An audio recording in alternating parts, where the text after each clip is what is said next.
what's up? It's your Beshi Ricky J, and today's video we're going to Baguio! Yes, you heard it right.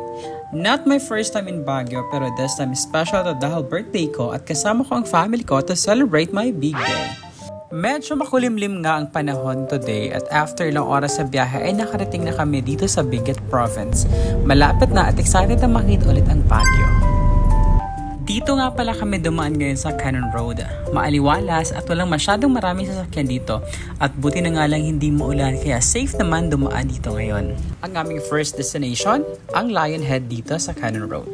Ang Lion Head sa Baguio isang 40-foot tall na estatwang inukat mula sa limestone. Ginawa ito ng Lions Club bilang isang landmark na sumasalubong sa mga bumibisita sa lungsod at sikat na spot para sa mga literato. Pwede rin kayong mag-rent ng kanilang traditional attire for only 30 pesos. May experience na ang kanilang kasuotan at madama ang mayamang kultura ng Ifugao. After namin sa Lion's Head ay dumiretso na kami sa aming transient house. Drain up lang namin ang aming mga gamit, konting pahinga at nagsimula na kami sa aming tour. Ay, kumusta kayo dyan? Ay, smile na nung camera pala yun. Ay, hindi pala yan. Kumusta kayo dyan? Una na nga namin pinuntahan itong Valley of Colors dito sa Baguio. Ito ay isang sikat na spot kung saan makikita mo ang mga bahay na pinanturahan ng iba't ibang kulay. Parang maraming mural na nagbibigay saya at buhay sa lugar. At dahil meron nagtitinda ng strawberry ice cream dito, kaya naman tinikman na rin natin ito for only 50 pesos.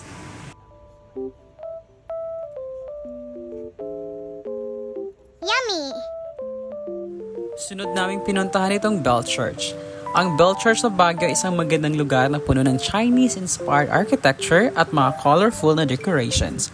Dito, makikita ang mga intricate na dragon statues, peaceful gardens, at isang temple na nagbibigay ng serene ambience. Perfect itong bisitahin para sa mga naghahanap ng peace at cultural experience. 20 pesos ang entrance fee para sa adult at 10 pesos naman para sa kids. Next stop ay ang Baguio Cathedral. Perfect ito para sa tahimik na pagdarasal at pagdinilay habang tinatanaw ang magandang view ng lungsod. At sunod namin pinuntahan ang Baguio Market dahil pwede naman kayo magluto sa transient kaya namalengke na rin kami ng good for 3 days at 2 nights sa stay namin dito sa Baguio. At hindi makukumpleto ang Baguio experience natin kung hindi tayo magpa-party. Kaya naman sa Ampersand tayo pumunta for 200 pesos ang entrance sila dito.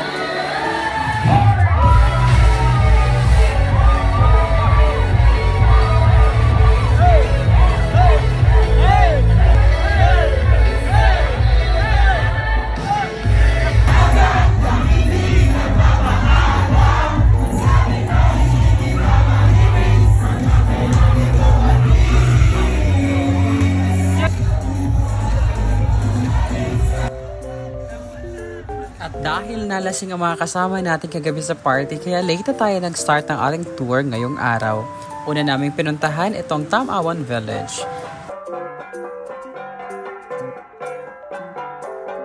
Ang Tamawan Village ay isang cultural village sa Baguio na nagpapakita ng traditional Cordilleran huts at local art. Dito makikita ang mga replika ng Ifugao at Kalinga houses, art galleries at mga likas na tanawin. Perfect ito para sa mga nais matuto tungkol sa kultura at sining ng Cordillera. Dahil napansin namin na mahaba ang pila sa Stone Kingdom, ay hindi na kami bumaba at dumiretso na kami sa Strawberry Farm. At sunod namin pinuntahan itong Diplomat Hotel na may entrance fee na 10 pesos, for adult 5 pesos for kids and 35 pesos para sa parking fee. After ilang oras naming pag-iikot ay nakaramdam na rin kami ng gutom kaya naman dumiretso na kami dito sa Baguio Botanical Garden dahil dito mayroong kainan. Konting picture lamang at dumiretso na rin kami sa Wright Park.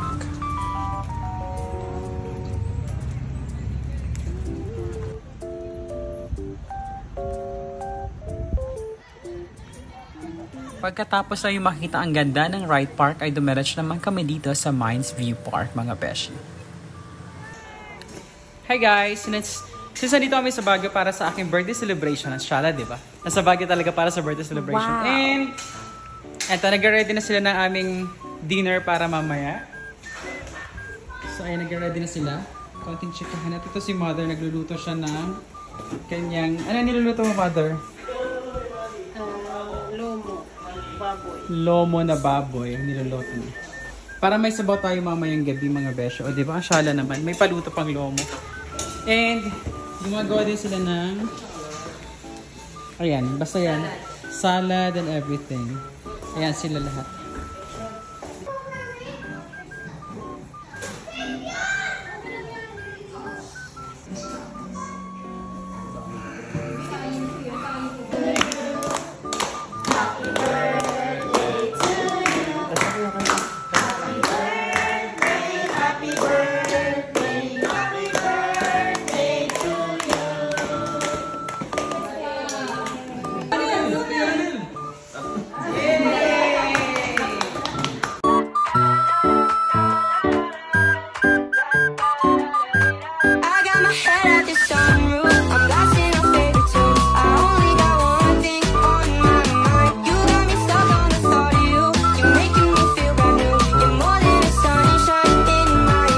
At syempre, shoutout din sa ating driver. Kaya kung naghahanap kayo dyan ng van, message nyo lang siya.